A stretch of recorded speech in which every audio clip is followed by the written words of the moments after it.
Bonjour à tous d'abord. Et oui, je disais, parce que vous m'avez proposé un sujet extrêmement inspirant, je vous en remercie. Science controversée, dérégulation du marché de l'information, ça semble être un peu des gros mots peut-être, mais vous inquiétez pas, tout va s'éclaircir. Et c'est surtout la période passionnante que nous sommes en train de vivre. Car nous vivons une période passionnante, une époque formidable et en même temps, disons-le franchement aussi, un peu inquiétante. C'est la première fois dans l'histoire de l'humanité, et nous avons la chance d'en être les témoins, que toutes les propositions intellectuelles pour décrire le monde, qu'elles relèvent de la science, de la croyance, de la superstition, de la pensée magique, du travail journalistique, de la rumeur, de la légende urbaine, toutes ces propositions donc intellectuelles qui prétendent décrire le monde sont en libre concurrence sur un marché qui est en effet massivement dérégulé. Alors, ce n'est pas la première fois dans l'histoire de l'humanité qu'il y a une opposition, une concurrence entre science et croyance, par exemple. Il est arrivé que, par exemple, la pensée religieuse interdise à la croyance de s'exprimer. N'est-ce pas ? L'inverse peut être aussi possible dans certains cas. Mais du moins, cet état de dérégulation massive du marché de l'information est tout à fait inédit dans notre histoire. Et il consiste en quelque sorte en la possibilité pour chacun d'entre nous de dire ce que nous pensons du monde, et c'est très bien, de proposer une éditorialisation en quelque sorte du monde. Il y a autant d'éditorialistes aujourd'hui que de comptes Facebook, par exemple. On a un point de vue, et pourquoi pas, sur les gilets jaunes, sur les vaccins.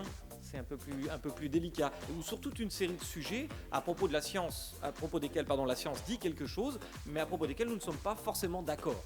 Alors cette capacité que nous avons à donner notre point de vue sur le marché de l'information, elle est assez bien synthétisée par cette photo que vous avez déjà vue, donc vous avez été spoilé en quelque sorte, n'est-ce pas ? C'est le même lieu entre 2005 et 2013. Aujourd'hui, on est en 2019.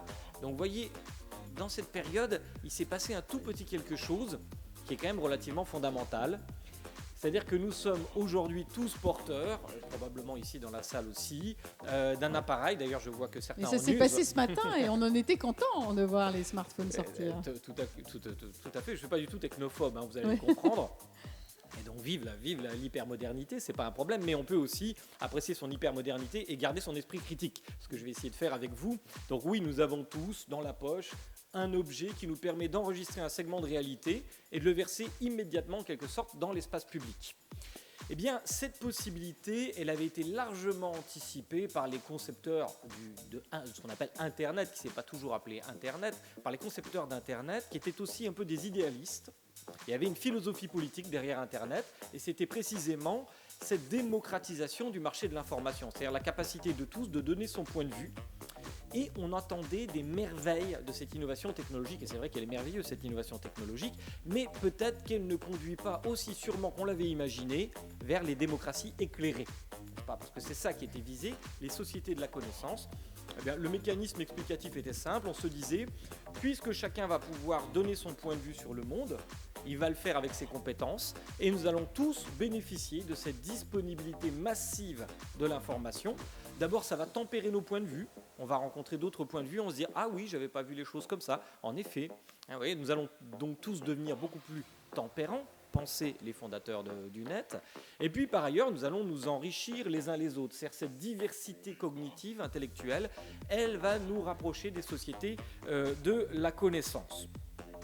Bon, un coup d'œil même superficiel, il n'y a pas besoin d'être sociologue pour cela, sur la période contemporaine, montre qu'on n'y est pas tout à fait encore.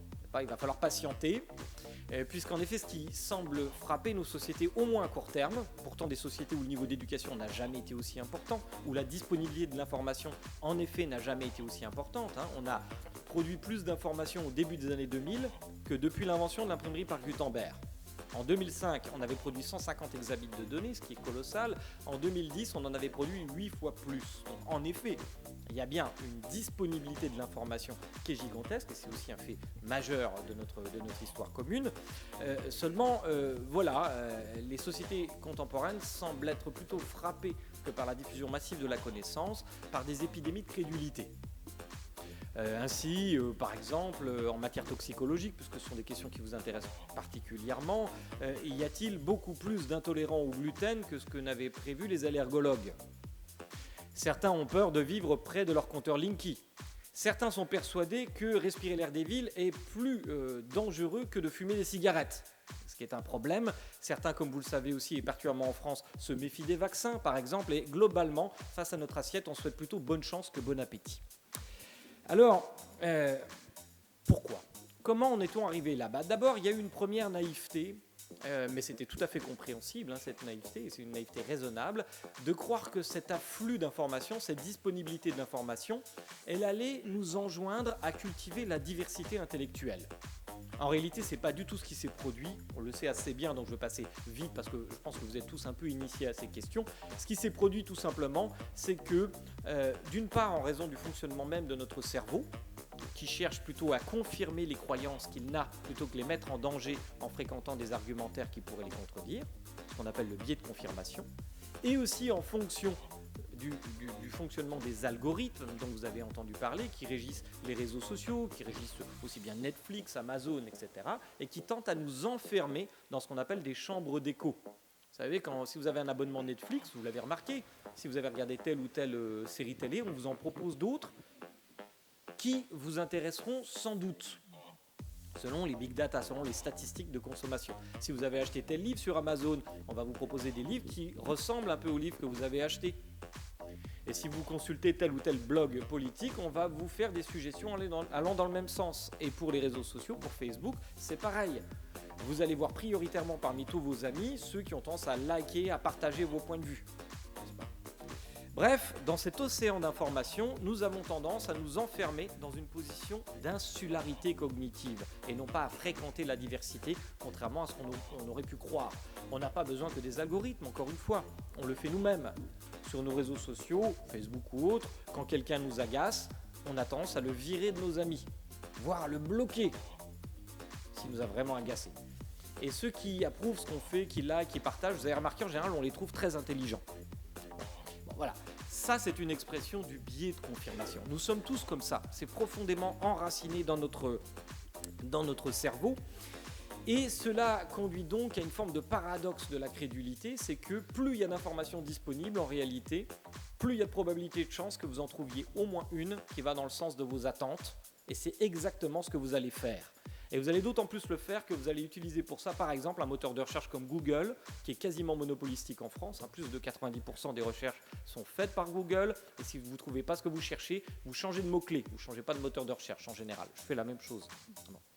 Eh bien, si vous utilisez Google, vous allez sur certains thèmes très précis, par exemple des thèmes qui peuvent vous toucher dans votre exercice professionnel, des craintes sanitaires sur tel ou tel produit, sur telle ou telle molécule, sur les vaccins ou autres. Mais même si vous faites la recherche sur le monstre du Loch Ness ou sur l'astrologie, puisque je l'ai faite avec mes étudiants, eh bien vous allez tomber majoritairement sur des sites qui défendent la croyance plutôt que l'état de la connaissance scientifique. Donc il est évident que si vous êtes indécis sur une question, la structuration du marché de l'information va avoir un impact sur votre représentation du monde.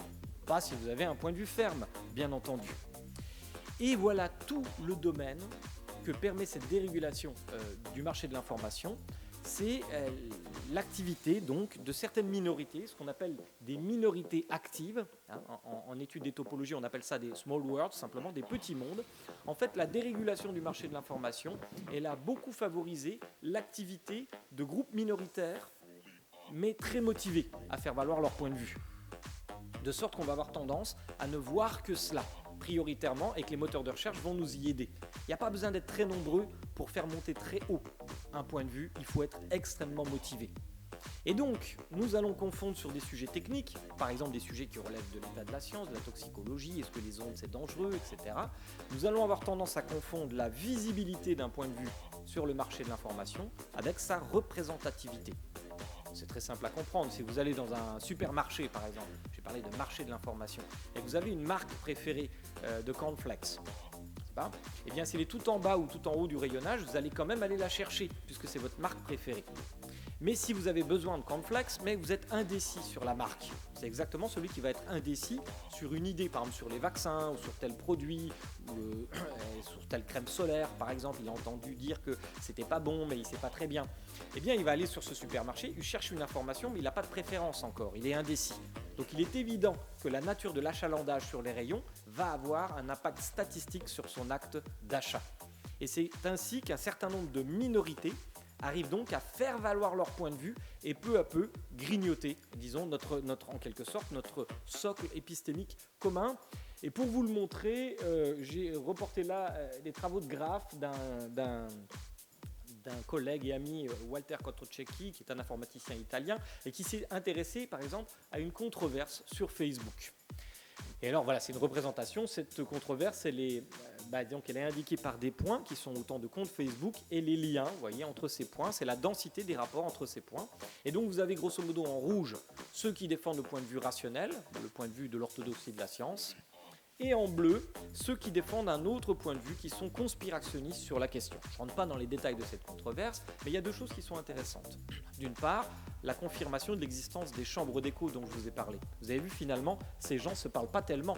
Chacun reste de son côté. Ce qui veut dire qu'on va avoir une représentation stéréotypée et voire haineuse de l'autre. Et puis un deuxième point qui n'est pas réjouissant, c'est que les conspirationnistes en bleu laissent 3 fois plus de traces que les défenseurs de la science. Ça ne veut pas dire qu'ils sont 3 fois plus nombreux, ça veut dire qu'ils sont 3 fois plus actifs. Et quelqu'un qui va regarder en quelque sorte au hasard dans l'urne du marché de l'information les arguments qui vont arriver les premiers, il a 3 fois plus de chances de tomber sur les arguments d'un conspirationniste par exemple, s'il est neutre, s'il n'a pas lui-même une réticulation sur ce sujet. Et alors il y a une autre très mauvaise nouvelle, outre l'activité de ces minorités actives, c'est la diffusion, la rapidité de diffusion de ce qu'on appelle les infox, les fake news, qui contredisent souvent l'état de la science. N'est-ce pas ? Alors, il y a eu un article qui est apparu à peu près il y a un an, en mai 2018, dans la prestigieuse revue Science, et qui montrait que ce qu'on appelle l'infox, ou les fake news si vous préférez, se diffusent 6 fois plus vite que la vraie information sur Twitter notamment. Évidemment, c'est un problème. Ça veut dire que non seulement les croyances, les alertes infondées, elles ont de bons VRP, ce sont les minorités actives, elles vendent bien leurs produits, alors que l'orthodoxie de la science, elle a peut-être de grandes équipes quelquefois, mais ils ne sont pas très bons, pas très actifs sur le terrain. Et puis par ailleurs, leur produit a un avantage concurrentiel, ils se diffusent 6 fois plus vite.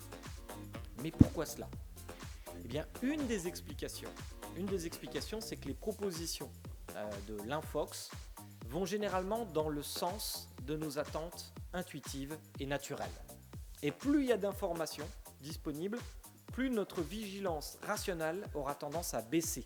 Et donc on va aller intuitivement vers des produits, non pas qui sont les meilleurs sur le marché, mais qui sont les plus satisfaisants. Satisfaction intellectuelle et véracité sont deux choses qui peuvent coïncider, mais qui ne coïncident pas toujours, malheureusement. Et là voilà l'utopie d'Internet. Pourquoi l'utopie d'Internet a achoppé ? Elle a achoppé sur le fonctionnement ordinaire de notre cerveau. Elle pouvait fonctionner à condition que nous ayons des dispositions naturelles à reconnaître le vrai et une forme d'argumentaire plus solide qu'une autre. Mais ce n'est pas ce qui se produit. Nous sommes aussi capables de cela dans certaines conditions, d'où une des solutions, c'est l'excitation à la pensée critique. Et comme je sais, j'ai découvert quand vous avez distribué la petite BD que j'ai fait avec un talentueux dessinateur, entre autres livres sur ces questions, je voulais m'adresser plutôt aux adolescents avec cette bande dessinée, mais je pense que ça s'adresse vraiment à tout le monde, vous le verrez. C'est un petit manuel d'hygiène mentale. Il y a une possibilité de stimuler son cortex préfrontal, grosso modo, sa pensée analytique, mais ça coûte un peu plus cher. C'est plus lent, c'est plus coûteux. Parce qu'on est tous un peu des avares cognitifs. Donc il faut accepter d'en payer le prix de ces produits-là. Et une façon de réduire ce prix, c'est de s'entraîner. Voilà. Parce que si on ne s'entraîne pas, eh bien on est tout entier abandonné au fonctionnement ordinaire de notre cerveau, qui est un outil formidable, l'outil le plus complexe de l'univers connu, 1 million de milliards de connexions dans une petite boîte crânienne. Nous tous, on bénéficie de ça, mais on n'en use pas forcément bien, évidemment. Et d'ailleurs, on en use même systématiquement mal. Dans certaines conditions, notre cerveau nous trompe. Alors, la condition la plus connue, c'est celle de l'illusion d'optique, tout simplement. Vous voyez, par exemple, là, même si vous ne voudrez pas le croire, eh bien, les deux cases sont de la même couleur, en fait. La case A et B, pas les lettres, mais vous voyez bien que votre cerveau vous commande de voir autre chose. Le mien aussi, rassurez-vous. C'est-à-dire que l'information, quand elle est configurée d'une certaine façon, elle conduit à des réponses psychiques fautives et de façon prédictible. Si je retire le contexte de traitement de l'information, vous voyez bien qu'elles sont de la même couleur. D'accord ? Ouais, vous vous dites peut-être il a changé entre les deux slides, c'est ça? Bon, alors je vais faire un truc technologiquement très difficile. Je vais essayer de passer d'une slide à l'autre très rapidement pour que vous voyez la constance. Mais c'est très complexe, attention. Vous voyez que c'est les mêmes cases? Ah ouais. D'accord. Bon, là, maintenant, je vous ai convaincu. Merci. Et la technologie, c'est vraiment formidable. Et donc, dès que j'aurai fait réapparaître le contexte, évidemment, l'illusion réapparaît. Alors, ce dont on parle là sur le marché de l'information pour des questions de toxicologie, des choses comme ça, pourquoi les gens ont peur de tels produits alors que l'état de la science paraît leur dire que dans l'état actuel de la connaissance, il n'y a pas vraiment de risque. Enfin, il y a des risques, mais pas du danger, et donc sont sur des doses minimales, etc. Songez même, je sais que vous êtes touché dans vos métiers, des questions cosmétiques, mais songez à l'agriculture, à plein d'autres. En fait, vous êtes encapsulé dans une situation générale. Je ne sais pas si ça vous inquiète ou vous rassure, mais ça fait du bien que les autres souffrent aussi d'une certaine façon, n'est-ce pas? Parce que je dis à mes étudiants, vous venez d'avoir 12, vous préférez que tous les autres aient 8 ou que tous les autres aient 16? Et là, ils s'aperçoivent que finalement, le bonheur est aussi conditionné par le malheur des autres. Donc, ça fait toujours du bien de savoir qu'on est encapsulé dans une situation très générale, même si c'est un peu cruel. C'est La Rochefoucauld qui disait « Dans le malheur des autres, il y a toujours quelque chose qui ne nous déplaît pas ». C'est vrai. Et donc, en l'occurrence, nous ne sommes pas confrontés qu'à des illusions d'optique. Les problèmes qui nous intéressent plus sont des illusions qu'on dit cognitives. On appelle ça des biais cognitifs. Vous avez peut-être entendu parler de ça, parce qu'il y a un prix Nobel, qui est Daniel Kahneman, qui a beaucoup travaillé sur ces questions. Je vais vous en donner un tout petit exemple pour que ça ne soit pas trop abstrait. Un petit problème. Le plus simple que je connaisse, c'est celui de la batte et de la balle. Peut-être que vous le connaissez déjà. Alors ceux qui le connaissent ne disent rien, évidemment. Pour les autres, c'est une batte de baseball donc, et une balle. Ensemble, elles valent 110 €. Et la question qui est posée, c'est qu'on sait que la batte vaut 100 € de plus que la balle. Ça, on le sait. Donc combien vaut la balle? Donc normalement là, à cet état de mon exposé, vous devriez vous dire, il ne faut pas que je réponde 10 €. Oui, voilà. Ok. Et donc ça, c'est normal. Vous voyez, c'est très prédictible. Il y a deux informations là-dedans. Une, c'est que votre intuition vous a suggéré 10 €. Et d'autre, la deuxième, c'est que vous avez assez de résilience cognitive pour comprendre que c'est une mauvaise réponse, compte tenu du contexte social dans lequel je vous expose ce problème. Malheureusement, oui, c'est une mauvaise réponse, en effet, c'est pas 10 €. Malheureusement, dans la vie sociale, avec la rapidité de diffusion de l'information, on n'a pas toujours le temps, ni même l'envie, quand ces informations vont dans le sens de nos croyances, de rétro-juger, c'est-à-dire d'analyser de façon critique notre propre intuition. Je vous donne quand même la réponse, ça ne peut pas être 10 €, puisque la batte vaut 100 € de plus. Donc ça voudrait dire que la batte vaut 110 €. 110 plus 10, ça fait 120, c'est pas bon. La bonne réponse, c'est 5 €. Oui, 5 €, ça veut dire que la batte vaut 105 €. 105 plus 5 égale 110. Vous voyez, la vérité toute simple peut être très contre-intuitive. Et là, c'est un niveau de maths de CM, hein, même pas, quoi. C'est une équation inconnue. Donc, ce que je veux dire, c'est que ça n'a rien à voir avec votre intelligence et votre niveau d'études, puisque je sais bien, je suis Baudor, que le niveau d'études est supérieur à la moyenne nationale, ici dans cette salle.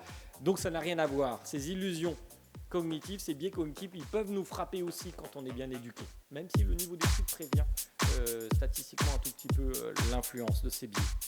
Alors ces biais, ils peuvent toucher aussi les produits qui vous intéressent. Par exemple, en toxicologie, vous savez que quelquefois, l'opinion publique a peur des très faibles risques, des très faibles probabilités de risque.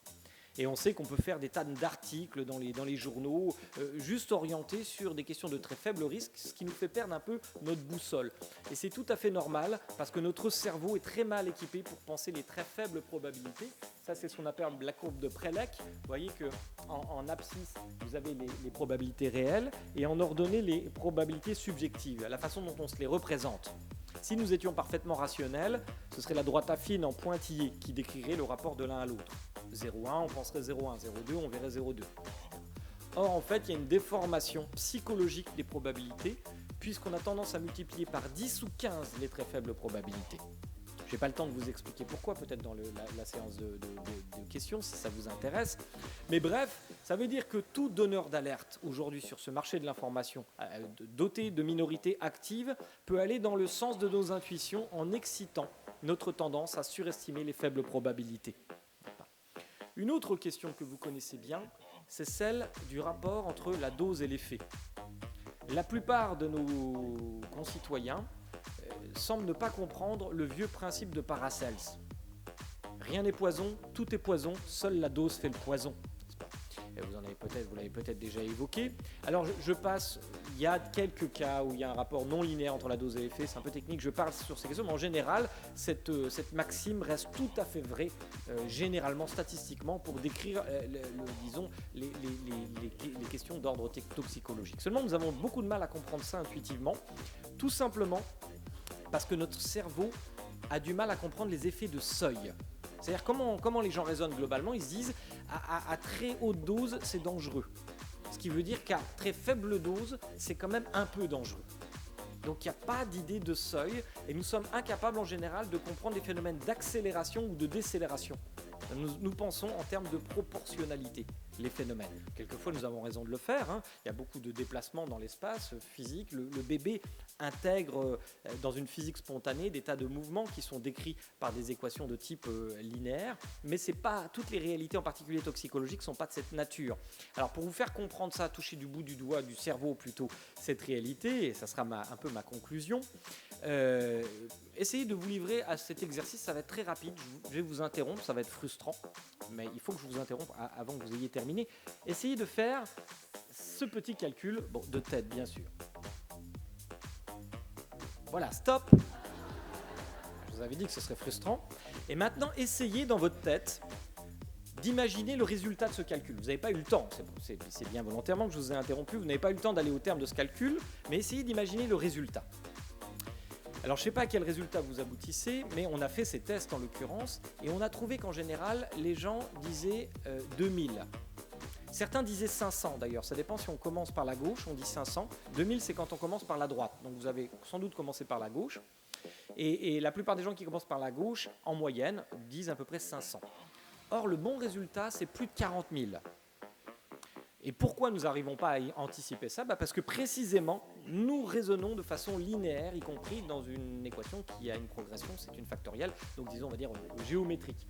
Et alors on peut le représenter comme cela, vous voyez sur ce graphique, là on a le calcul réel de cette factorielle, et en violet on a les anticipations individuelles. Donc vous voyez, nous avons tendance à tirer une tangente à la ligne du présent, en l'occurrence. Donc ça explique assez bien pourquoi nous avons du mal à comprendre ce principe de Paracels. Ça explique aussi assez bien pourquoi nous avons du mal aussi à nous projeter dans le futur quand il y a des phénomènes d'accélération ou de décélération. Généralement, on trace une tangente imaginaire vers le futur en fonction de l'état du présent.